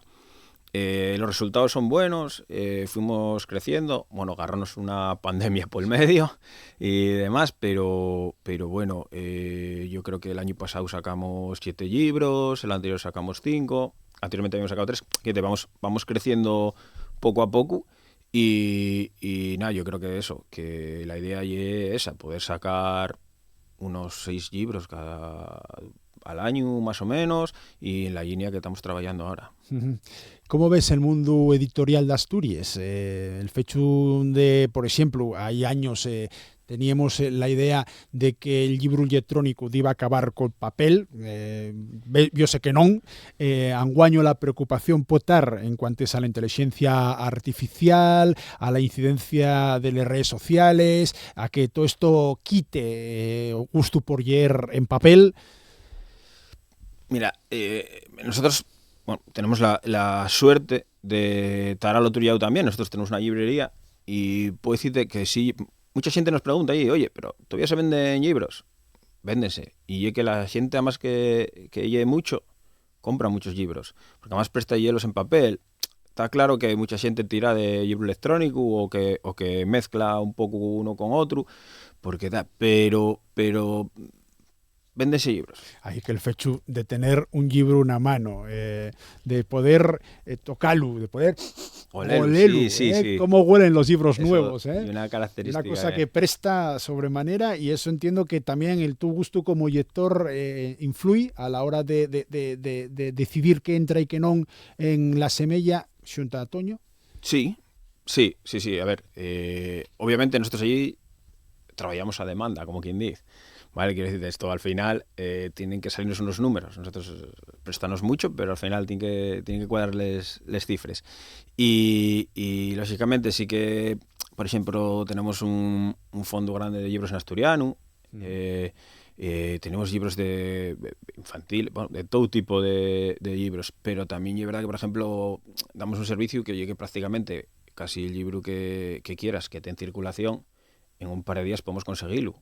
Y eso, bueno, y un dato muy importante para los nuestros consumidores, que va allí un cliente y pídete cualquier libro y puede conseguirlo en un par de días. Claro. O sea, rapidez ya es importante también. Claro. Lo que ya en sí el mundo de editorial te ha marcado también por lo que estábamos comentando anguaño, ¿no? Por siente que compra igual de forma personal muchos libros en comparanza con un mercado que no sé si estás de acuerdo conmigo, cada vez es menor en cuanto a las personas, pero mayor en cuanto a lo que compra cada persona. Sí. Yo creo que ya sí. O sea, yo creo que hay... No todo el mundo consume libros, pero el que consume mucho. Vamos, que hay un vicio terrible. Sí. Allí hay mucho comentario de ya no sé dónde voy a meterlos en casa, no sé qué, tal. Pero y así. Vamos, o sea, nosotros ya tenemos allí clientes habituales de todos los meses, cada 15 días, pasar por allí y un libro, 2 libros, depende y presta porque no hay gente que va a por el libro de no sé quién, no, van allí y pegan una vuelta y revisen las estanterías y miren las novedades y de eso agarren 1 o 2, los que os parezca en ese momento y llévenlos. ¿Qué papel tiene ahí el editor?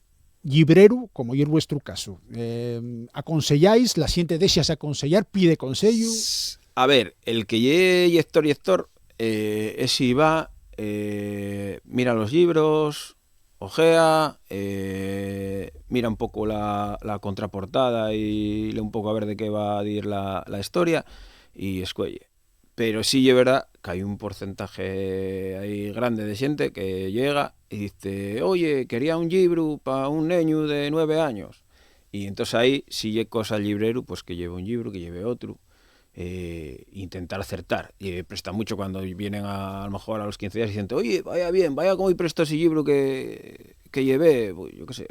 Eso es importante. Es importante que haya también ese feedback de decirte, mira, pues este furuló, llevéilo para una moza de 30 años que gusta de leer, pues... Y pasa al revés, viendo algún diciendo, pues no, chaval, esto no furuló. No suele ser, entre otras cosas, porque suelen echar la culpa al lector, al que recibe el libro, porque dicen, ya que no hay prestar ayer, y ya está. Y es un poco lo que ellos consideren, sí que sí. Y es muy guapa la figura del librero editor, porque muchas veces parece como que van en contraposición unos contra otros, ¿no? El editor tiene unas ideas y el librero tiene otras. En la semilla tenéis las dos figuras. Sí, tenemos la suerte de estar en los dos llados. Tenemos la suerte de estar en los dos llados y bueno, también... Por ejemplo, decías antes, estamos en el gremio de editores, eso fae que tengamos contacto con otros editoriales y que conozcamos mucho más los libros del gremio y demás, que a la hora de aconsejar y importante, pues al final a nosotros entrenos a diario títulos nuevos en la librería, entonces es imposible controlarlos todos. Hay autores que, bueno, ya sabes por dónde van los tiros y demás, pero hay cosas que son imposibles de controlar. Entonces, tener ese doble filo y bueno en este caso. Bueno, pues seguimos conociendo proyectos editoriales de Asturias, una colaboración que tenemos con el gremio de editores de Asturias, y en este caso fue la vez de la editorial La Semella, sitiada en Oreña, con Toño Martínez y con Marino Córdoba al frente. Mapi, Marino, muchísimas gracias, que vaya todo per bien, dai un abrazo de nuestra parte a Toño. Gracias. Seguimos en Asturias al día, dentro de un momentín más.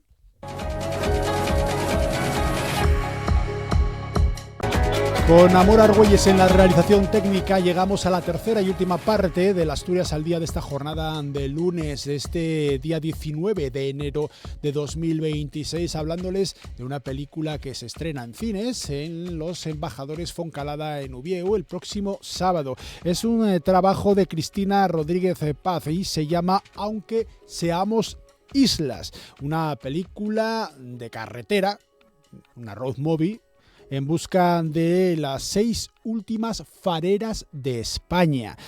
Mirada femenina para reconocer la aventura vital de unas mujeres que ya el oficio las hace singulares, que sean de las últimas que quedan en España todavía más y que se lo hayan contado de una manera además muy poética, como lo refleja la propia Cristina, pues todavía más. Cristina Rodríguez Paz, directora de Aunque seamos islas, muy buenos días. Muy buenos días, muchas gracias por invitarme, un placer estar aquí. Gracias por venir en persona, teniendo en cuenta que vas a estrenar en cines, ya has tenido experiencia más que sobrada a lo largo de las últimas décadas en el ámbito del cine, pero bueno, Aunque seamos islas, llega ya a los cines de forma comercial en Los Embajadores Foncalada en Ubieu este próximo sábado 24 de enero. Digo que tienes experiencia más que sobrada porque naciste en Ubieu, te diplomaste en cámara e iluminación, después en dirección de fotografía. Durante más de 30 años has formado parte del departamento de cámara de más de 40 largometrajes, desde los más chiquitinos experimentales hasta larguísimas e importantes superproducciones de gran envergadura. Eres además directora de fotografía, también eres escritora y tras una extensa trayectoria en comerciales, en videoclips, debutas como productor independiente en este cortometraje de La luz que nos guía del año 2024, en este corto, y ahora ya das el salto al primer largo, Aunque seamos islas. Y con fareras. ¿Por qué fareras? Porque no había figuras que buscar. Bueno, la verdad que los proyectos al final, una tiene siempre varios proyectos y muchas veces es más el proyecto el que te elige a ti que la que tú lo eliges a él, ¿no? Yo estaba escribiendo otro documental Era una road movie también, eso coincide.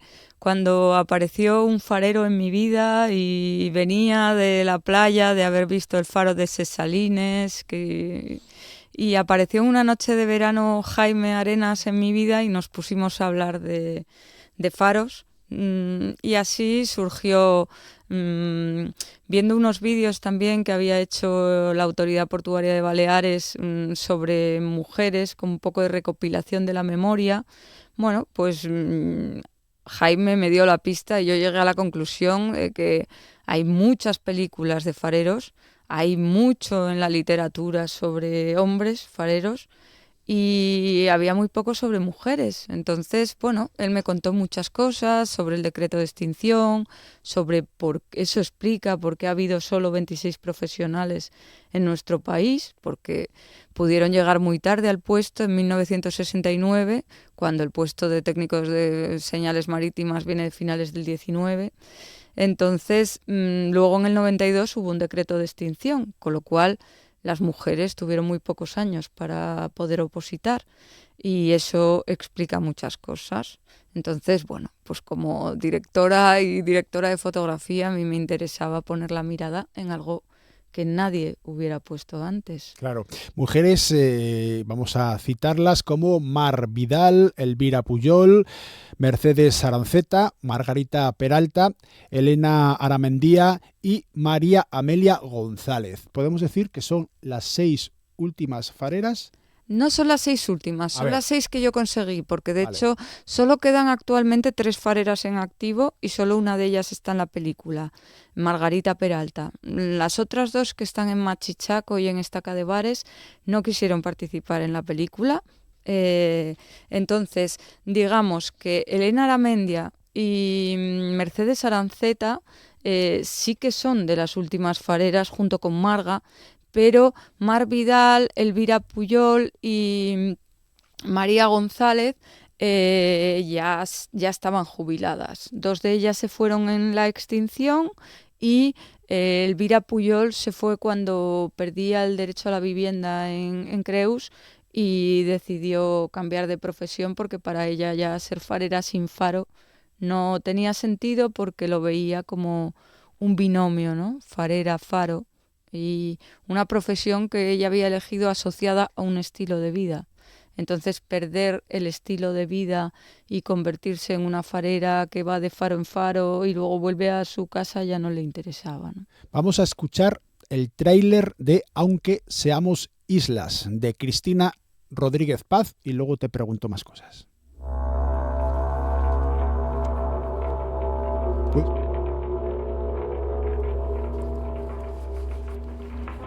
Esta es una historia que viene de lejos a saber de cuán lejos y con nosotros acaba. Dejar un faro siempre ha sido traumático, pero somos la primera generación en la que dejamos un faro vacío, sin nadie detrás. Yo salí del faro, pero mi sueño me lo llevaba conmigo, igual que entré en el faro con un sueño, salí de él con mi sueño y nunca lo perdí de vista. Pero ¿por qué de fareras? Si son famosas, no le importan a nadie.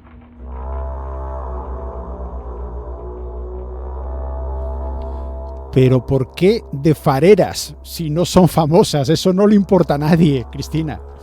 Eso me preguntaba mi sobrino y realmente como documentalista yo creo que no hay historias intrascendentes, lo que hay son miradas muy estrechas, porque creo que muchas veces si se profundiza cualquier historia puede ser interesante y se puede contar de una manera hermosa. Eso es el potencial del documental y del cine, que no hay historias pequeñas, se trata de cómo pones la mirada en ellas, ¿no? Entonces, aunque solo hay 26 fareras, hay muchas mujeres que han trabajado en los faros sin remunerar y sin reconocer, porque se valoraba que el farero tuviera familia para facilitar el mantenimiento y el arraigo. Y los faros, igual que entendemos aquí en Asturias, que venimos de una sociedad muy matriarcal, en el que la labor de la mujer ha sido importantísimo para que todos salgamos aquí adelante, en los faros ha sucedido lo mismo. Eran economías de subsistencia. Antes de los 50 eran lugares donde la precariedad era muy alta y muchas veces los hombres se iban a pescar y las mujeres se quedaban a cargo del faro. Entonces estaban capacitadas para ello, pero nadie les permitía opositar porque vivíamos en una sociedad muy patriarcal y muy machista, ¿no? Entonces me parecía importante fijar la mirada, aunque sean pocas. Veo que a la gente le interesa mucho, porque precisamente a la gente le interesan las historias que no sabía que existían, ¿no? Siendo directora de fotografía, lo que es la tonalidad, la imagen, pero también la música es fundamental en este proyecto. Hablamos de lo primero. Usas drones que también reconoces que te han supuesto, bueno, pues un cambio en tu forma de trabajar. Ya son muy accesibles a la inmensa mayoría de las producciones y le dan un toque también muy especial. Sí, la verdad que, bueno, he trabajado en tierra, en acantilados, muchas horas. Desde el inicio comprendí que muchos de los faros, para poder ofrecer una panorámica potente y que recoja todo su paisaje, hacía falta una mirada también desde el aire. Y he trabajado con Elifilm, que es una empresa de drones muy potentes, con drones de muy buena calidad, porque son situaciones muy críticas de luz, con una diferencia de diafragma entre la luz del faro y el anochecer muy grande. Entonces hacía falta trabajar con drones potentes para poder retratar esto bien, y el dron me ha ofrecido una posibilidad de mostrar el faro desde la vista aérea, pero también desde el arras del agua, ¿no? Que también es importante, sin tener que subirte cada vez en un barco para poder ver la perspectiva de los marineros. Claro, en cuanto a la música, cuenta tú el proceso que hay detrás, que es interesantísimo. Bueno, yo soy una persona a la que le encanta la música y realmente conocí a Hyperpotamus por casualidad y enseguida le hablé del proyecto. He trabajado muchas horas con las referencias musicales. Ha sido una maravilla trabajar con Jorge, porque es que es una persona súper abierta, nada susceptible, lo considero un virtuoso. Jorge Ramírez Escudero, Sí, es quien se esconde detrás de ese seudónimo Hyperpotamus. Sí. Entonces, bueno, la realidad es que le pasé muchas referencias musicales. Yo he trabajado la música de la película desde los elementos. Quería una música de tierra para esa parte de road movie. Quería una música aérea para esa parte de drones, de despedidas con las fareras. Quería una parte de fuego para un momento que prefiero no desvelar, que es una sorpresa en la película. Y quería una parte de agua. Y para esa parte de agua, pues resultó que escuché también a Abraham Cupeiro en un concierto con la farera Margarita Peralta en La Gomera y cogí esas referencias. Dije, esto es súper farero, ¿no? Entonces le pasé a Jorge esas referencias y Jorge, que es una persona generosa, me dijo, mira, esto que me pasas, como él, no te lo va a hacer nadie. Vale, Intenta hablar con él. La figura de Hyperpotamus, vamos a acabar después con él para que nuestros oyentes y nuestros espectadores sepan de qué estamos hablando. Es muy llamativa porque lo hace todo a capela, él solo, con varios micros, pregrabándose y soltando después esas grabaciones constantemente y monta un espectáculo impresionante. Pero lo de Abraham Cupeiro también es muy llamativo porque es un luthier. Fabrica él los instrumentos y hace todos los sonidos, tiene un directo apabullante y juntas dos artesanos de la música en algo que queda muy bien para un tema como el que estás tocando. Bueno, es que precisamente la película habla de la artesanía que es el cine independiente, porque no solo es arte, es artesanía. Esta película ha habido muy pocos técnicos, muy potentes, todas las personas con las que he trabajado, pero bueno, pues al final el cine tiene una parte de artesanía y ha habido muchos momentos en los que he rodado también yo sola. Entonces, tiene todo el sentido que esos dos compositores sean artesanos, ¿no? Porque son artistas y artesanos. Hippopotamus, digamos que en su trayectoria como Hippopotamus tiene una mecánica de trabajo que es muy diferente a la que ha tenido para trabajar la peli, pero también ha tenido mucha artesanía, porque está esa crudeza de esas guitarras en las que se oyen las cuerdas rasgar, están esos pianos en los que golpean las teclas, y todo eso es intencionado. Las grabaciones se han hecho de una forma artesana en su estudio.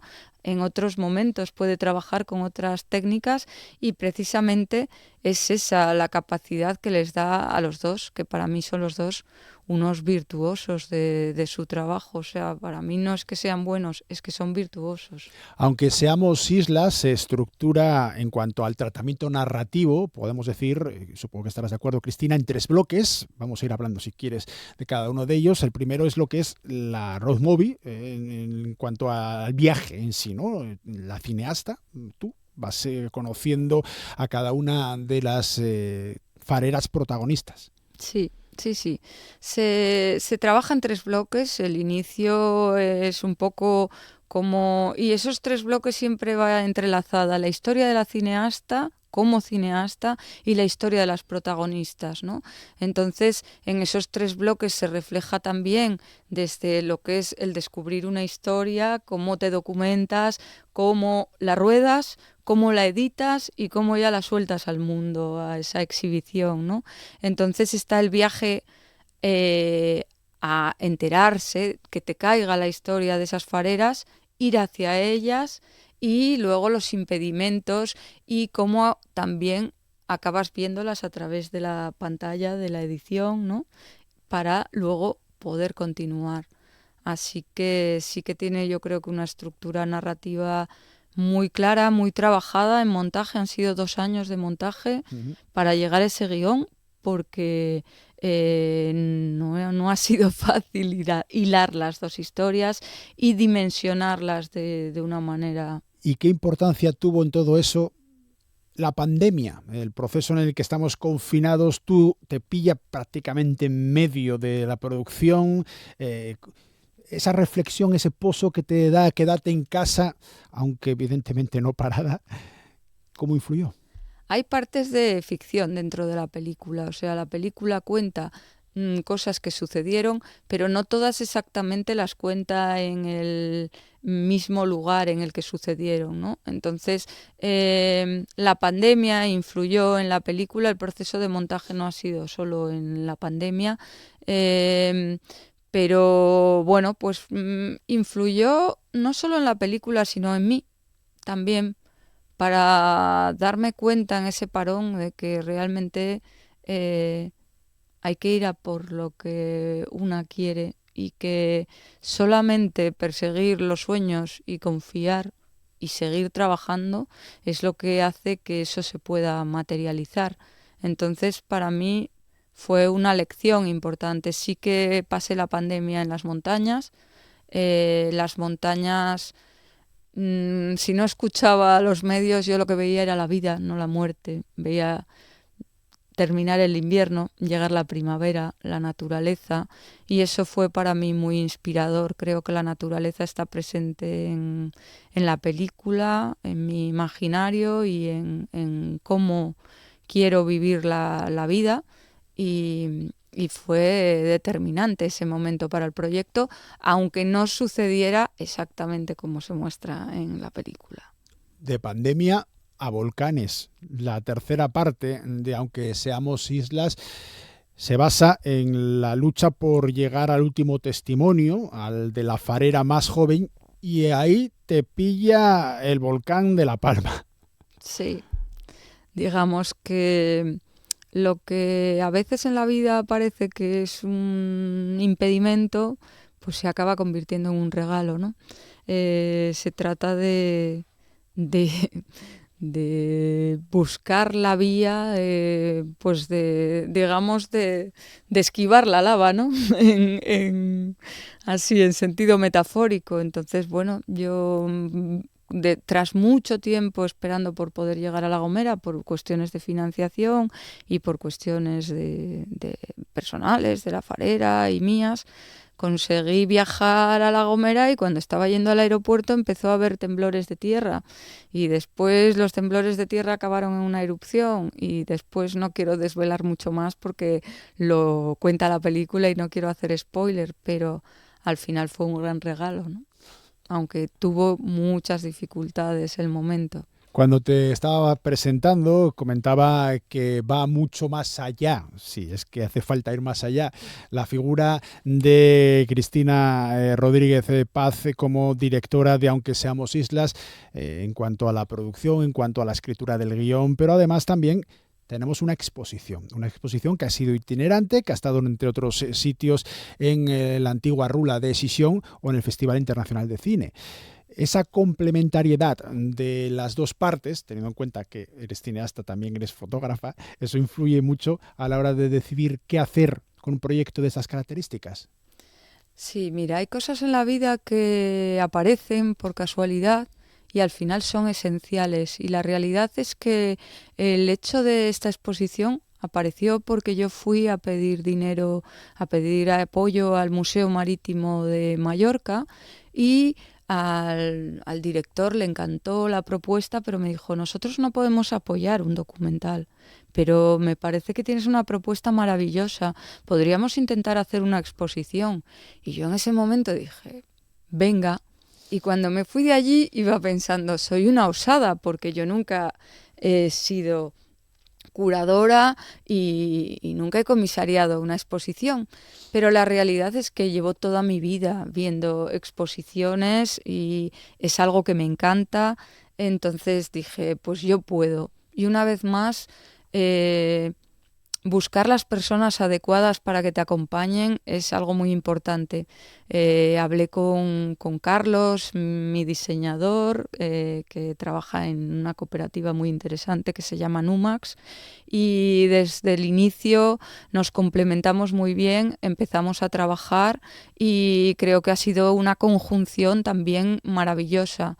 Así que la realidad es que de ahí nació una exposición que ha tenido mucho éxito y que está itinerando por muchos lugares, y que ha sido una piedra esencial para la financiación de la película. Cuando ya no tenía de dónde tirar, todos esos beneficios que he obtenido de la exposición, todos ellos han ido a parar para poder llegar a completar la película. Así que ahora mismo estoy muy contenta porque este proyecto es multidisciplinar, estoy preparando un libro. Sí, te iba a preguntar ahora por ello, ¿cómo iba eso? Sí, pues mira, bien, estoy trabajando a tope en ello.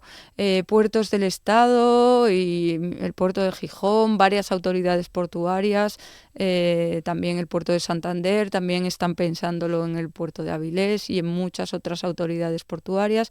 Nos quieren apoyar.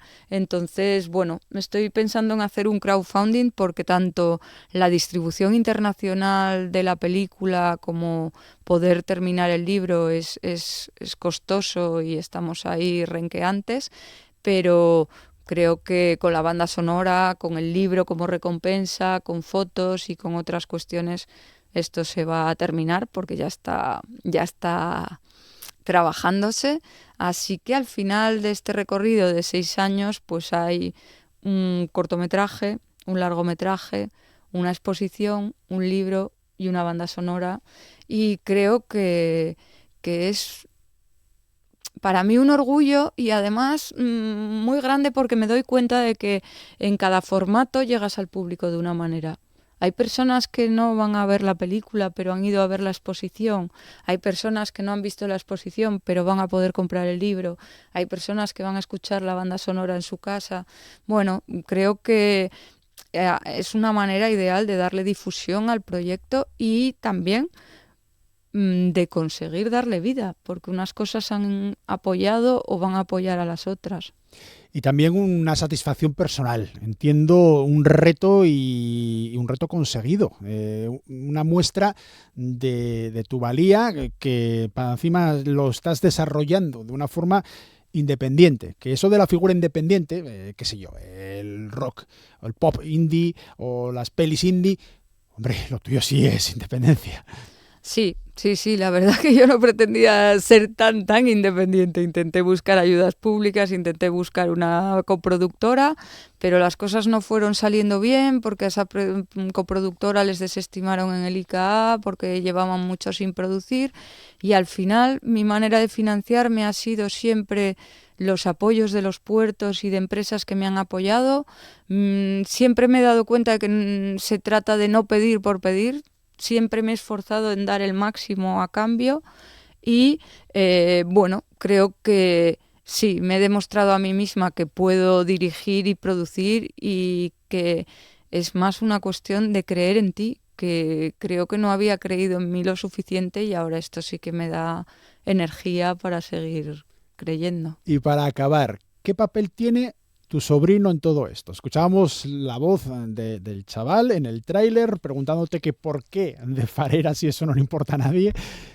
Pues mi sobrino tiene un papel muy importante porque, claro, han pasado muchos años, pero cuando yo dejé un poco de lado esa parte más de técnico cinematográfico y me lancé a esto, todo el mundo pensaba que estaba loca, ¿no? Dejando un trabajo que te da una buena retribución económica, yéndome de Madrid.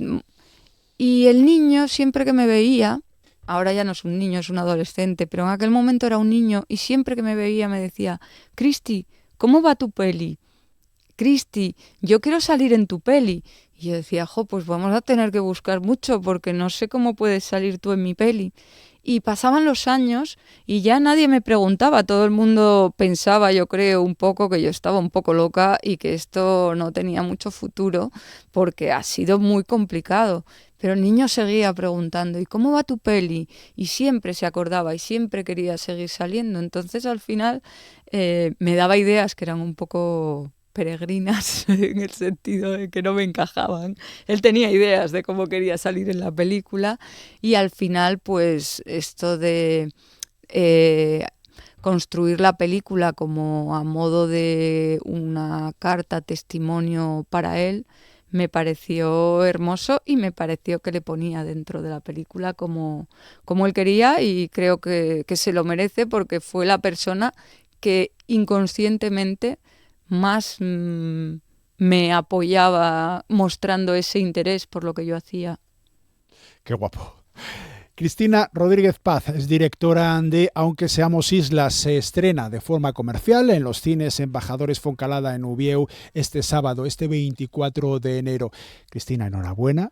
Muchísimas gracias. Que vaya todo muy bien y que vuelvas a contarlo aquí en Asturias al Día. Muchas gracias por invitarme. Sois muy importantes para mí. Cuando en esta faceta independiente es difícil la promoción y me apoyáis mucho y estoy muy contenta. Mil gracias.